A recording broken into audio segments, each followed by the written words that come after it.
já se vítejte u druhého dílu z Mineplexu a dneska budeme hrát Super Mineball, tak jdeme na to. Než jsem multiplayeru, no tak to je něco takového novějšího. Tak. Super Mineball. No tuhle hru nezná, prostě si za nějakého střelce je to jako CSGO.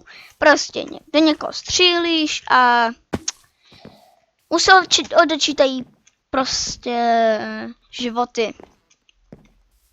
A máš takové tři litvary nočního vidění a když po někom hodíš a on je mrtvý a nebo pod sebe, no tak on má celý život. A jsou tady různé mapy, já jsem si zrovna dal Free Endly Forest. A to nevím jaká je, a za chvilku tady se vybuchne sniper. Jo, ty moje nejoblíbenější.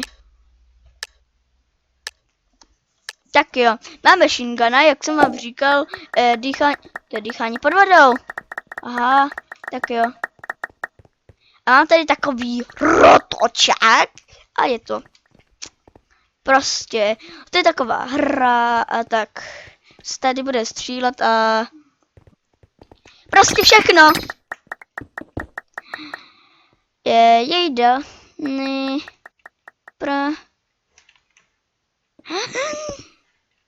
Jo, když máte ty waterbomb a po někoho to střelíte, no tak to nefunguje, prostě si neoživíte. Proč se díváš tak blbě? Tady je nějaký lag. Promiňte, není to lag, ale já mám takový divný skin. Tohle je konec, to je to nahrávky. Tak jo, toto je Super Mineball. Tak, naschle.